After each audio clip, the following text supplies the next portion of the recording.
രണ്ടാം പിണറായി സർക്കാരിൻ്റെ കാലഘട്ടത്തിൽ കേരള നിയമസഭ പാസാക്കിയ ഏറ്റവും സുപ്രധാനമായ ഒരു നിയമമായിരുന്നു കേരള മാരിടൈം ബോർഡ് നിലവിൽ വന്നത്.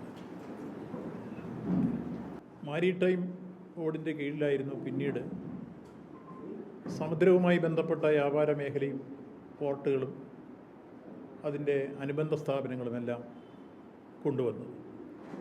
മുമ്പത് കേരളത്തിൽ പോർട്ട് ഡിപ്പാർട്ട്മെൻറ്റിൻ്റെ കീഴിലായിരുന്നു.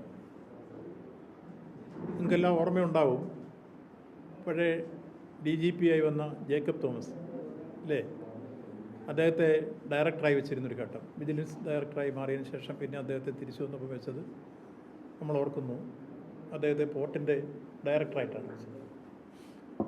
അത് മാറി കേരള മാരിടൈം ബോർഡ് നിലവിൽ വന്നു, നിയമം ഗവൺമെൻറ് കൊണ്ടുവന്നു.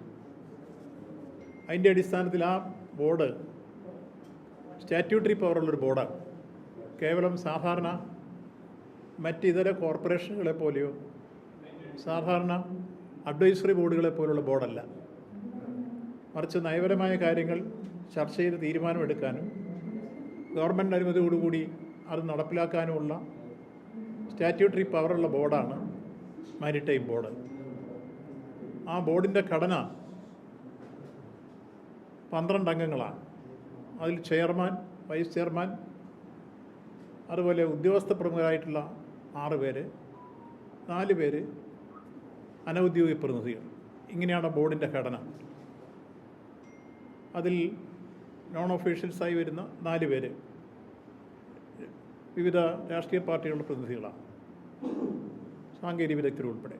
മറ്റുള്ള ഉദ്യോഗസ്ഥ പ്രമുഖരെന്ന് പറയുന്നത് തുറമുഖ വകുപ്പ് സെക്രട്ടറി, ധനവകുപ്പ് സെക്രട്ടറി, നിയമവകുപ്പ് സെക്രട്ടറി, എൻവയോൺമെൻറ്റൽ സെക്രട്ടറി തുടങ്ങിയിട്ടുള്ള സെക്രട്ടറിമാരെല്ലാം ഉൾക്കൊള്ളുന്നതാണ് ഈ ഫിഷറീസ് വകുപ്പ് സെക്രട്ടറി ഉൾപ്പെടെ. അതോടൊപ്പം തന്നെ വിഴിഞ്ഞത്തിൻ്റെ CEO ഉൾപ്പെടും. ഇങ്ങനെ ഉൾപ്പെടുന്നതാണ് മാരിടൈം ബോർഡ്. നിലവിൽ ചെയർമാൻ RS പിള്ള എന്ന് പറയുന്ന ഒരു ഉദ്യോഗസ്ഥർ, മുമ്പ് നിങ്ങൾക്കെല്ലാം അറിയാം, സെൻട്രൽ സർവീസിൽ നിന്ന് വന്ന് UDF ഭരണകാലഘട്ടത്തിൽ അദ്ദേഹം എലക്ട്രിസിറ്റി ബോർഡിലെ ഡയറക്ടറായി ധന മാനേജ്മെൻറ്റെല്ലാം കൈകാര്യം ചെയ്തിരുന്ന ആളാണ്. അദ്ദേഹത്തെയാണ് LDF ഗവൺമെൻറ് കാലഘട്ടത്തിൽ ഒരു ഉദ്യോഗസ്ഥ പ്രമുഖർ ഇൻഡിപെൻഡൻ്റായി കാര്യങ്ങൾ കൈകാര്യം ചെയ്യുന്ന ഒരാളെന്ന രൂപത്തിൽ ചെയർമാനായി വെച്ചിരുന്നു. വൈസ് ചെയർമാനെ വെച്ചിരുന്നില്ല. അപ്പോൾ 11 അംഗങ്ങളുള്ള ബോർഡാണ് ഇന്നലെ അല്ലെങ്കിൽ കഴിഞ്ഞ ദിവസം പിരിച്ചുവിട്ടത്. ആ ബോർഡ് പിരിച്ചുവിടണമെങ്കിൽ ന്യായമായ കാരണങ്ങളുണ്ടാവും. ഇപ്പോൾ അതിനുവേണ്ടി പറഞ്ഞിരിക്കുന്ന കാരണങ്ങളൊക്കെ വസ്തുതാവിരുദ്ധവും അടിസ്ഥാനരഹിതമായിട്ടുള്ള കാരണങ്ങളാണ്. അതുകൊണ്ട് അകാരണമായി കേരള മാരിടൈം ബോർഡിനെ പിരിച്ചുവിട്ട നടപടി യഥാർത്ഥത്തിൽ പ്രതിഷേധാർഹമാണെന്ന് മാത്രമല്ല, വിഴിഞ്ഞത്തിൻ്റെ ഓഹരികൾ വിൽപ്പന നടത്തി നമ്മൾ കാണുന്നത് പോലെ മിഷൻ സമുദ്ര എന്ന ആശയത്തിൻ്റെ മറവിൽ എല്ലാം സ്വകാര്യ മേഖലയ്ക്ക് തീരെഴുതി കൊടുക്കാൻ വേണ്ടിയുള്ള നീക്കത്തിൻ്റെ ഒരു ഭാഗമാണ് ഈ മാരിടൈം ബോർഡിനെയും പിരിച്ചുവിടാൻ ഇടവന്നിട്ടുള്ളത്. യഥാർത്ഥത്തിൽ ഇപ്പോൾ മാരിടൈം ബോർഡിൻ്റെ കീഴിൽ 2022 ഈ നിയമം വന്നതിന് ശേഷം 23-24 കാലഘട്ടത്തിൽ മാരിടൈം ബോർഡ് പുനഃസംഘടിപ്പിച്ച്, ആദ്യത്തെ കഴിഞ്ഞത് പുനഃസംഘടിപ്പിക്കുകയും ചെയ്തിരുന്നു. ഇനി 21 മാസത്തെ കാലാവധി കൂടി ഉണ്ടായിരിക്കുകയാണ് ഈ ബോർഡിനെ ഇപ്പോൾ പിരിച്ചുവിട്ടിട്ടുള്ളത്. ഇപ്പോൾ സ്റ്റാറ്റ്യൂട്ടറി പവറുള്ള ഈ ബോർഡിനെ പിരിച്ചുവിടുമ്പോൾ ആ ബോർഡ് ക്രിയാത്മകമായി ഒട്ടേറെ കാര്യങ്ങൾ ചെയ്ത് നടപടി തുടങ്ങിയിരുന്നു. അതിലൊരു കാര്യമാണ് നീണ്ടകരയിലെ എല്ലാവർക്കും അറിയുന്ന പോലെ ഈ അടുത്ത കാലത്ത് നമ്മൾ നന്നായി സംഘടിപ്പിച്ചു കൊണ്ടുവന്ന എഡ്യൂക്കേഷൻ ഹബ്ബ്. വെച്ചാൽ തുറമുഖവുമായി ബന്ധപ്പെട്ട ഒട്ടനവധി കാര്യങ്ങളിലെ വലിയ പരിശീലന സൗകര്യം ഉറപ്പാക്കി കൊടുക്കാൻ കഴിയുന്ന ഒരു ട്രെയിനിങ് ഇൻസ്റ്റിറ്റ്യൂട്ട് എന്ന രൂപത്തിൽ തന്നെ 14.5 ഏക്കർ സ്ഥലത്താണ് 1.5 കോടി രൂപ മുടക്കി ഇപ്പോൾ ഈ ട്രെയിനിങ് ഇൻസ്റ്റിറ്റ്യൂട്ട് ഒരു എഡ്യൂക്കേഷൻ ഹബ്ബ് എന്ന രൂപത്തിലേക്കാക്കി മാറ്റി തീർക്കാൻ പബ്ലിക് പ്രൈവറ്റ് പാർട്ടിസിപ്പേഷൻ PPP പ്രോജക്റ്റായി പ്രോജക്റ്റ് തയ്യാറാക്കി താൽപ്പര്യപത്രം ക്ഷണിച്ചു. അതിന് ഡെവലപ്പറെ കണ്ടെത്തി ഗവൺമെൻറ് അംഗീകാരം നൽകി. ആ കാര്യത്തിൽ ധാരണയായി കഴിഞ്ഞപ്പോഴാണ് ഇപ്പോൾ ഇത് പിരിച്ചുവിടുന്ന സാഹചര്യമാണ്. 10 പ്രോജക്റ്റുകളാണ് മാരിടൈം ബോർഡ് ഇതിനോടകം തന്നെ തയ്യാറാക്കിയത്. അതിൽ 4 സംസ്ഥാന ഗവൺമെൻറ് അംഗീകാരം നൽകി. അതിലൊന്നാണ് നീണ്ടകരയിലെ ഞാനിപ്പോൾ ഈ സൂചിപ്പിച്ച എഡ്യൂക്കേഷൻ ഹബ്ബ്. രണ്ടാമത്തത് കൊല്ലത്ത് തന്നെ KSRTC ബസ് സ്റ്റാൻഡിനോട് ചേർന്ന് റോഡ് ഫ്രണ്ടേജ് ആയിട്ടുള്ള ഒരു വലിയ ബഹുനില മന്ദിരമുണ്ട്.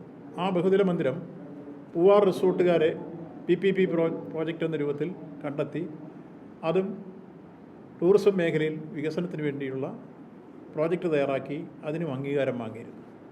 ഈ 2 പ്രോജക്റ്റുകൾക്ക് പുറമേ പൊന്നാനിയിൽ 30 ഏക്കർ സ്ഥലത്ത് ഇടത്തരം ചെറുകിട കപ്പലുകൾ നിർമ്മിക്കാൻ ആവശ്യമായ ഒരു പ്രോജക്റ്റ് തയ്യാറാക്കി PPP പ്രോജക്റ്റാണ്. നല്ല രൂപത്തിലുള്ള ഡെവലപ്പർ കിട്ടി. ആ പ്രോജക്റ്റിന് താല്പര്യപത്രം ക്ഷണിച്ചിരുന്നു. നിയമാനുസൃതമായ എല്ലാ നടപടികളും പൂർത്തീകരിച്ച് ഗവൺമെൻറ് മുമ്പിൽ വന്നു. ഗവൺമെൻറ് അതിന് അംഗീകാരം കൊടുത്തിരുന്നു.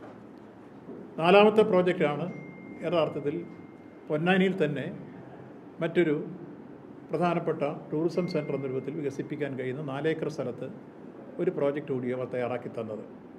ഇങ്ങനെ 4 പ്രോജക്റ്റുകൾക്ക് സംസ്ഥാന ഗവൺമെൻറ് മാരിടൈം ബോർഡ് തയ്യാറാക്കി തന്ന PPP പ്രോജക്റ്റുകൾ അംഗീകാരം നൽകി അത് പ്രവർത്തനത്തിലേക്ക് വരുന്ന ഒരു ഘട്ടമാണ്, അല്ലെങ്കിൽ തുടങ്ങാൻ പോകുന്നൊരു ഘട്ടത്തിലാണ് അതിനെ വളരെ പെട്ടെന്ന് അകാരണമായി പിരിച്ചുവിടുന്ന രൂപത്തിലേക്ക് വന്നിരുന്നത്. ഇതുകൂടാതെ 6 പ്രോജക്റ്റുകൾ കൂടി അവർ തയ്യാറാക്കി ഗവൺമെൻറ്റിന് അംഗീകാരത്തിന് വേണ്ടി സമർപ്പിക്കുന്ന ഘട്ടം എത്തിയിട്ടുണ്ടായിരുന്നു. അത് വരുന്നതേ ഉള്ളൂ. അങ്ങനെ 10 പ്രോജക്റ്റുകൾ തയ്യാറാക്കി. അതിൽ പ്രധാനമാണ് 4 എണ്ണം കോഴിക്കോട് സൗത്ത് ബീച്ചിലും നോർത്ത് ബീച്ചിലും അതുപോലെ അവിടുത്തെ പോർട്ട് ബംഗ്ലാവും അവിടുത്തെ പ്രധാനപ്പെട്ട ഈ സങ്കേതങ്ങളെല്ലാം നാളുകളിൽ ടൂറിസ്റ്റ് വലിയ രൂപത്തിൽ വന്ന് അവരുടെ സൗകര്യമൊരുക്കാൻ കഴിയുന്ന രൂപത്തിലും ധാരാളം ടൂറിസ്റ്റുകൾക്ക് വന്ന് ആസ്വദിക്കാൻ കഴിയുന്ന രൂപത്തിലേക്ക് മാറ്റിത്തീരുന്ന പ്രപ്പോസലായിരുന്നു മാരിടൈം ബോർഡ് തയ്യാറാക്കിയിട്ടുള്ളത്. ഇതുകൂടാതെ തലശ്ശേരിയിലെ കടൽപ്പാലം ഉൾപ്പെടെ ഇങ്ങനെ കേരളത്തിലെ 10 പ്രോജക്റ്റുകൾ തയ്യാറാക്കി മുന്നോട്ട് ഈ കാര്യങ്ങളുമായി മാരിടൈം ബോർഡ് വരികയും അതേപോലെ തന്നെ കേരളത്തിൽ വിഴിഞ്ഞവുമായി ബന്ധപ്പെട്ട് 4 തുറമുഖങ്ങൾ ഏറ്റെടുത്തുകൊണ്ട് ഫലപ്രദമായി പ്രവർത്തിക്കാനുള്ള നീക്കങ്ങൾക്ക് അവർ തുടക്കം കുറിച്ചിരുന്നു. അത് ബേപ്പൂർ തുറമുഖത്തിൻ്റെ അവിടെ വലിയ രൂപത്തിൽ ലക്ഷദ്വീപുമായി ബന്ധപ്പെട്ടുള്ള കപ്പൽ യാത്രയും ചരക്ക് ഗതാഗത നീക്കത്തിന് വേണ്ടി കൂടുതൽ അത് ഇപ്പോൾ നിലവിലൊരു കൂട്ടർ കൊടുത്തിരുന്നു ആഴം കൂട്ടാൻ വേണ്ടി 6.5 മീറ്ററെങ്കിലും ആകണമെന്ന രൂപത്തിലെ നിർദ്ദേശത്തിൻ്റെ അടിസ്ഥാനത്തിൽ അതിൻ്റെ പഠനവും അതിൻ്റെ റിപ്പോർട്ടും വരുന്ന ഘട്ടത്തിൽ നടപ്പാക്കാൻ വേണ്ടി നീക്കങ്ങൾ ആരംഭിച്ചിരുന്നതാണ്.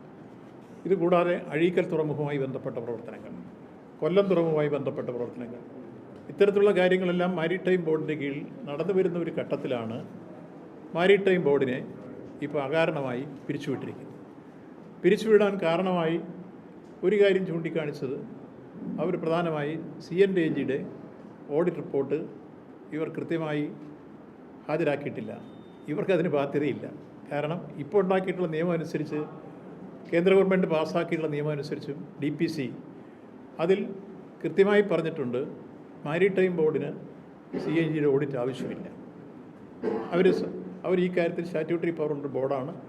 ആ ബോർഡിൻ്റെ ഓഡിറ്റ് CNAG നടത്തേണ്ടതല്ല, അവർക്ക് ബാധകമല്ലാത്തൊരു കാര്യം എന്തിനാണ് അവർ നടപ്പാക്കിയില്ല എന്ന കാര്യം ചൂണ്ടിക്കാണിക്കുന്നത്. അതേസമയത്ത് പണ്ട് ഞാൻ നേരത്തെ സൂചിപ്പിച്ച ഡയറക്ടർ ഉണ്ടായിരുന്ന കാലഘട്ടത്തിലെ 2022 മുമ്പുള്ള കാലഘട്ടത്തിലെ പ്രശ്നങ്ങളാണെങ്കിൽ അവർ ചൂണ്ടിക്കാണിച്ചാൽ അത് ശരിയാണ്. അതിന് ഇപ്പോഴത്തെ ബോർഡിനെ എന്തിനാണ് പഴിക്കുന്നത്? അപ്പോൾ ഇപ്പോഴത്തെ ബോർഡ് അത്തരത്തിലുള്ള കുഴപ്പങ്ങൾ കാണിച്ചു എന്ന കാര്യം ശരിയല്ല എന്ന കാര്യമാണ് ചൂണ്ടിക്കാണിക്കാൻ. മറ്റൊരു കാര്യം പറഞ്ഞിരിക്കുന്നത് അഡ്മിനിസ്ട്രേറ്റീവ് റിപ്പോർട്ട്, അത് സാധാരണയിൽ മുമ്പ് കാലഘട്ടത്തിൽ കൊടുക്കാതിരുന്നതെല്ലാം ഇപ്പോൾ പുതിയ ബോർഡ് വന്നതിന് ശേഷമാണ് 7 വർഷത്തെ കൃത്യമായി അതിൻ്റെ ഓഡിറ്റും പൂർത്തിയാക്കി റിപ്പോർട്ടും എല്ലാം അവർ സമർപ്പിച്ച് കഴിഞ്ഞത്. അവസാനത്തെ 3 വർഷത്തെ ഇപ്പോൾ അവർ തയ്യാറാക്കി അടുത്ത ബോർഡ് മീറ്റിങ്ങിൽ സമർപ്പിക്കാനിരിക്കുന്ന ഘട്ടത്തിലാണ് ഈ കാരണം പറഞ്ഞ് ഇപ്പോൾ അവർ ബോർഡിനെ പിരിച്ചുവിട്ടിരിക്കുന്നത്. അപ്പോൾ ബോർഡിനെ പിരിച്ചുവിടാൻ ഇടയായി ചൂണ്ടിക്കാണിച്ച കാരണങ്ങളൊന്നും വസ്തുതാപരമല്ല, അടിസ്ഥാനമുള്ളതല്ല. മറിച്ച് ഇതെല്ലാം സ്വകാര്യ മേഖലയ്ക്ക് തീരെഴുതാൻ മിഷൻ സമുദ്രായിയുടെ മറവിൽ നടത്താൻ പോകുന്ന കടൽ മേഖലയിലെ വലിയ രൂപത്തിലുള്ള ഇന്നത്തെ കൊള്ളയ്ക്കുള്ള നീക്കത്തിൻ്റെ മറ്റൊരു രൂപമാണ് ഈ മാരിടൈം ബോർഡ് പിരിച്ചുവിട്ടുകൊണ്ട് അതിൽ BJPയുടെ പ്രതിനിധികളെയും കേന്ദ്രത്തെയും എല്ലാം ഉൾപ്പെടുത്തി സ്വകാര്യവൽക്കരണ നീക്കത്തിലേക്ക് നീക്കാനുള്ള ഒരു അതീവ തീവ്രമായ ശ്രമത്തിൻ്റെ ഭാഗമാണ് ഈ മാരിടൈം ബോർഡ് പിരിച്ചുവിട്ടിരിക്കുന്നത്. അത് അങ്ങേയറ്റം പ്രതിഷേധാർഹമാണ് എന്ന കാര്യമാണ് ഈ കാര്യത്തിൽ ചൂണ്ടിക്കാണിക്കാം.